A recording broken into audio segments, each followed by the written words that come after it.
commence.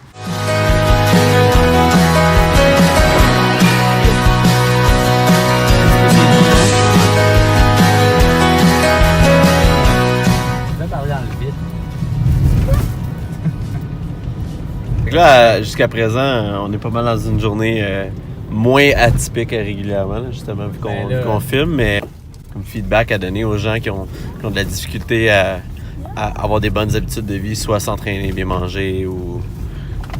c'est quoi? Ben, vraiment, je dirais que la première chose, c'est de s'engager à faire des choses qu'on sent qu'on pourrait faire pour toute notre vie au complet. Ça, c'est un gros morceau parce que le temporaire, c'est pas vraiment un aidant. Parce que oui, ça t'aide dans le court terme, mais ça peut parfois te nuire dans le long terme. Fait que ça, je pense que d'avoir une vision à long terme de ce qu'on fait, c'est important. L'autre chose aussi, c'est qu'il faut savoir que des fois, avant d'apprécier quelque chose, il faut pratiquer assez longtemps pour avoir un feeling. Tu comprends? Fait que c'est pas parce que t'aimes pas l'activité pendant un petit bout que tu vas pas l'aimer éventuellement quand tu vas commencer à le contrôler un peu plus et à le saisir un peu plus. Fait que je pense que des fois, les gens, il faut se donner la chance. Comme j'expliquais, dans le temps des fêtes, on a fait un petit blog là-dessus, puis il y a un modèle de changement que je trouve qui marche bien, puis ça commence par s'engager. Je m'engage à faire ça. En deuxième lieu, je le pratique suffisamment pour le maîtriser et l'apprécier. Puis probablement le plus important par la suite, c'est le troisième point, c'est je le reflète. Ça veut dire je le partage en donnant l'exemple. Donc mon exemple devient un levier. Ça incite les autres à le faire, mais comme tu es un incitatif pour les autres, ça te donne une pression et un désir supplémentaire de continuer à le faire pour toi-même. Fait que tu te sers de l'engagement que les autres ont commencé à prendre et de leur pratique pour te tenir dans ta propre pratique. Moi, c'est comme ça que je le vois. C'est un peu comme être un entraîneur qui dit ce qu'il fait puis qui fait ce qu'il dit. J'essaie d'inculquer des bonnes valeurs de style de vie à mes athlètes, aux gens que j'entraîne en le faisant moi-même. Puis, j'ai pas vraiment besoin souvent d'en parler, mais je le fais. Fait que... Puis là, tu t'entraînes combien de fois par semaine? Présentement, je m'entraîne environ 3-4 fois par semaine. Ça va monter à 5-6 fois pendant l'été parce que je vais intégrer davantage de vélo, de course, puis probablement de pousser de bobsleigh aussi à travers de ça. Puis ça inclut combien de temps par séance? C'est très variable. Je te dirais des micro-trainings parfois qui vont durer une trentaine de minutes à des grands entraînements qui peuvent s'échelonner jusqu'à 2 heures environ en tout. Donc c'est variable. Mais tu sais, aujourd'hui, mon entraînement, c'est beaucoup tourné dans la direction d'être capable d'être un bon entraîneur, de continuer à pouvoir faire des bonnes démonstrations, de continuer à être impliqué physiquement avec mes athlètes dans ce que je fais. Fait que je m'entraîne pour pouvoir continuer à bien faire mon métier. Puis je m'entraîne un peu comme un rat de laboratoire pour tester des affaires que je vais présenter à des clients éventuellement. Fait que souvent j'arrive dans le gym, « Hey, qu'est-ce que tu fais? T'as pas fait des jambes hier? Oui, mais aujourd'hui il faut que je teste quelque chose. » Puis c'est là que ça se passe. Puis je l'expérimente. C'est pas d'un point de vue récupération, d'un point de vue performance, d'un point de vue technique. Il faut que je le fasse pour le savoir. Puis je vais le filmer ou je vais faire quelque chose avec. Donc mon entraînement est vraiment tourné vers ma pratique. Puis j'ai du fun à faire ça, mais je t'expliquerai tantôt un peu comment on va s'entraîner. Comment je structure tout ça dans l'année. Oh, dans l'année? Dans l'année. OK, c'est pas aléatoire. Non, il y a vraiment une structure de fond dans l'année. Puis quand j'ai arrêté de faire du sport de haut niveau en cyclisme en fin 2007, j'ai vraiment besoin de m'amuser dans l'entraînement. Puis j'ai commencé le motocross, puis à m'entraîner pour le motocross, puis... J'ai fait mes 10 semaines de CrossFit, comme que j'expliquais l'autre jour. Puis je me suis amusé un petit peu à faire différentes choses. Puis à un moment donné, j'ai découvert le strongman. Puis là, j'ai essayé de faire un bout de temps un peu de l'enduro-cross en parallèle avec du strongman. Puis j'ai réussi à... À un moment donné, j'ai fait une compétition en Nouvelle-Angleterre le samedi, le strongman. Puis le dimanche, j'ai fait une des tranches de la Coupe du Québec d'enduro-cross. C'est pour te dire, là, j'étais vraiment impliqué à ces deux sports-là, mais... pour le fun, pas au niveau que je le faisais quand j'étais un culturiste, un bobeur ou un cycliste. T'sais. Puis après le strongman, j'ai découvert le powerlifting. Powerlifting m'a vraiment accroché. C'est vraiment venu me chercher. Pour la technicalité du geste, c'était quelque chose que, même dans un moyen plus familial, j'étais capable de rentrer dans mon horaire. Ouais. J'étais capable d'insérer ça facilement. C'était sur mon lieu de travail. J'avais pas l'impression que je coupais les coins ronds. J'étais capable d'avancer là-dedans, puis c'était vraiment le fun. Puis j'avais toujours impliqué ces gestes-là dans mon entraînement pour devenir un meilleur athlète, mais j'avais jamais essayé de maximiser ces charges-là. Puis là, je suis beaucoup plus vieux, je suis loin d'être à mon prime à tous les niveaux, soit hormonal ou quoi que ce soit. Puis j'ai eu du fun à essayer de rehausser ces niveaux-là.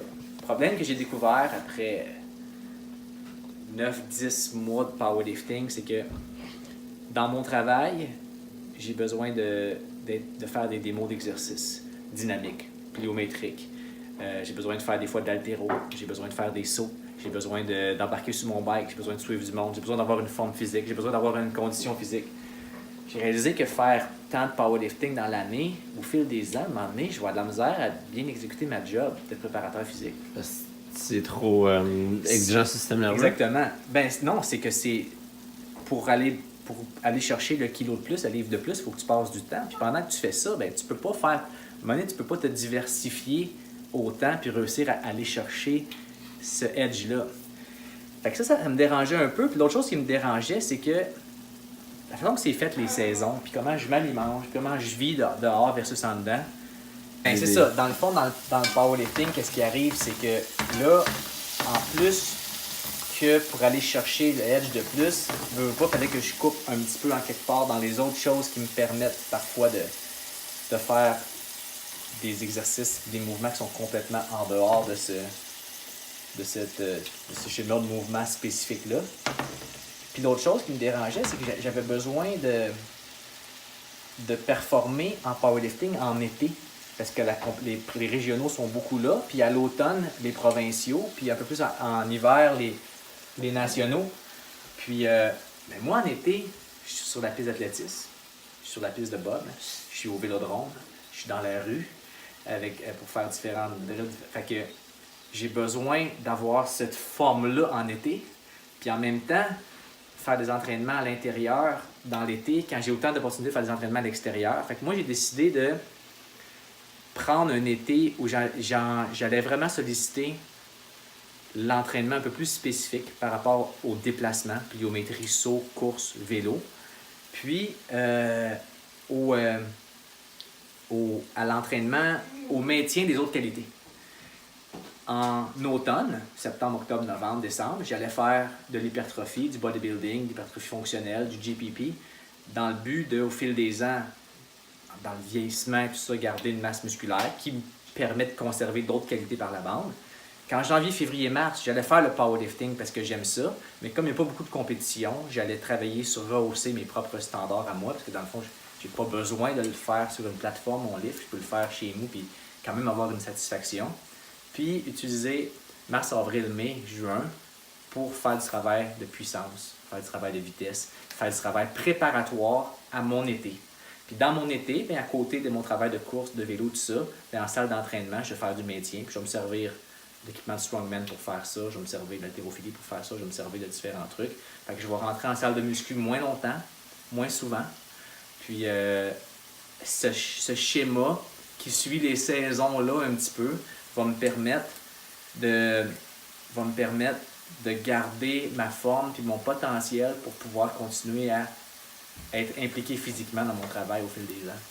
C'est un peu ça mon idée. Fait que tu te périodises à ne pas te périodiser.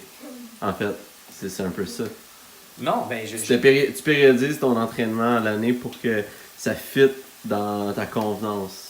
Exactement. Sans que ce soit pour un sport, c'est ça. Mais il faut que ce soit flexible dans le temps et non que tu aies des downs dans le temps.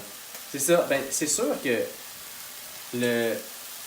quand tu es un athlète en développement, planifier de façon très linéaire, ça te permet d'avoir beaucoup de gains. Fait que normalement, si je considère que j'ai été très, très exposé, donc je subis le principe de diminution du gain. Normalement, quelqu'un qui s'est beaucoup entraîné comme moi puis qui est rendu à 42 ans, ça doit être difficile d'avoir des gains. Donc, si c'est difficile d'avoir des gains, tu tu dois jamais trop t'éloigner de tes gains, tu dois rester proche de la forme optimale. Fait, faut pas trop t'éloigner de ta force, faut pas trop t'éloigner de ta puissance, faut pas trop t'éloigner de ta vitesse.